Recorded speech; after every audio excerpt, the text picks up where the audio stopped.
I'm Tim Ayres, Senator for New South Wales, and I'm here interviewing Doug Cameron, who was my predecessor in the Senate and an old comrade. And I wanted to ask Doug a few questions about his life as a politician, as a senator, and as a leading unionist. The first thing I wanted to ask was the really obvious question: what was it about your career as a union leader and your past as a union activist and union delegate that shaped the way that you took to politics? Oh, one simple principle, and that is without a trade union movement, you can't deliver comprehensively for working class people. You need a strong trade union movement. You need a party that supports working class people. That's the theory behind the labour movement, both the union part of the labour movement in Australia and the Labour Party itself. And I've been in both areas, and they just are, I think, both very dependent on each other to deliver all aspects of a decent society for this country. In the period you had in the Senate, there are some tumultuous times for the Labor Party and for the country. If you had to identify the sort of two or three Labor achievements or conflicts or moments over your period in the Senate, what would they have been? Well, I suppose I came in 2007 when Kevin Rudd defeated John Howard, and that was a massive high point. When the move against Kevin Rudd took place, I indicated publicly my opposition to that. I thought we would pay a heavy price, and I think, I'm not Nostradamus, but I think it was pretty clear that when you do that, you pay a price, and I think we paid a significant price for that. That was a big downside. You know, some of the big positives when we were in Parliament obviously was getting through the global financial crisis.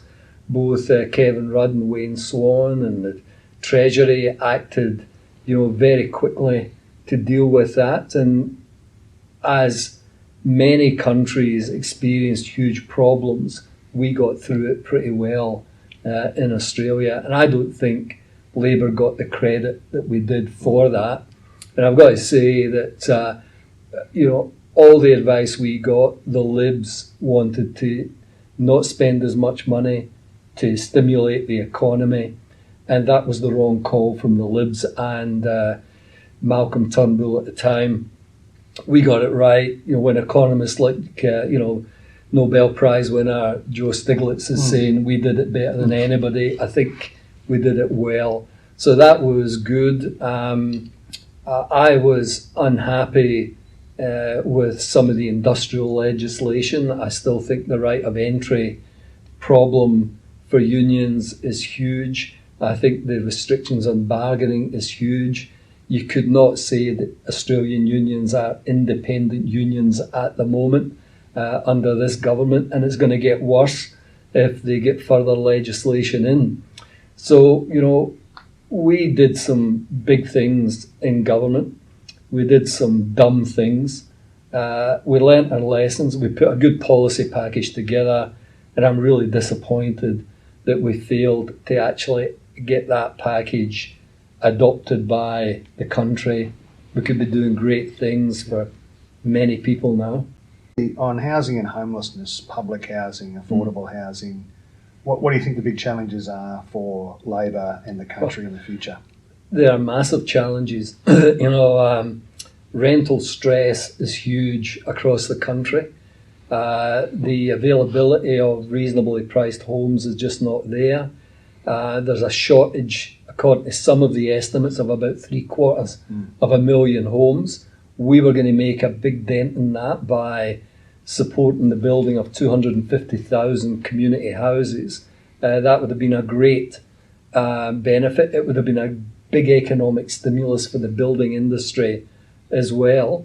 And it would have brought the community housing sector into a new level of capability that has not been seen in this country. Public housing is again another big issue. and the states don't look as if they're going to do anything on public housing. So the next best thing was to do the community housing approach. It was cost effective, it would deliver quality homes, it would have delivered them at a reasonable price, and it would have helped homelessness in this country. Australia's seen the winding back, the stripping back of our vocational education capacity, particularly the publicly funded TAFEs. It's an area that you, more than any other politician in Australia, really has led the charge on bringing to the front of people's public consciousness. Unsuccessfully by the looks of it. Well, I reckon there isn't a community in the country that isn't now worried properly about whether or not they've got the right mix of vocational education for their kids and whether they've got a publicly funded TAFE that can deliver it. Again, what do you think the challenges are for Australia, for policymakers and Labor with vocational education? You need Commonwealth leadership. Yeah. The state federal split on this is a continuing problem. You need a national overview of how you're going to train your tradespeople, the highly skilled non-trades workers. That's not happening. Billions of dollars get pulled out of it, both at the state and federal level. I think there is a recognition in some of the Labor states that that's been a bad policy, and they're trying to fix that, but it's been hopeless. And we are recognised internationally as having big problems in our vocational education system. And this is at the same time when you had, Michaelia Cash and other ministers out there saying we had a world-class system, better than the German system. Nobody who knows anything about vocational education buys that rubbish that was being put out there, and we're still not doing it very well. They were at one stage talking about, funding 300,000 apprentices from the Commonwealth, the coalition. That's now down to 80,000, and if that comes good, well, I'll be surprised. Yeah. I'll be surprised. And when you've got Michaelia Cash looking after anything, you've got to be worried. As you know, I'm a new Labor senator with training wheels on over the coming months. Have you got any advice for me? Well, stay strong to your principles and never forget where you came from. I came from a working class background. I came from a really poor working class area in Scotland. Never forgot that's where I came from. I was a union member, a union activist, and a union official. Never forgot that. And there needs to be strong voices in the party, strong voices in Parliament for working class people in this country. Because no matter what anybody says, there's a big end of town.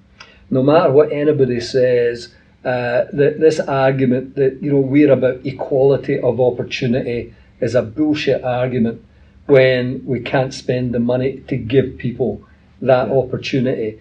A working class kid in the western suburbs of Sydney is never going to have the same opportunity of a kid who's the son or daughter of a barrister or a chief executive of a company in the eastern suburbs.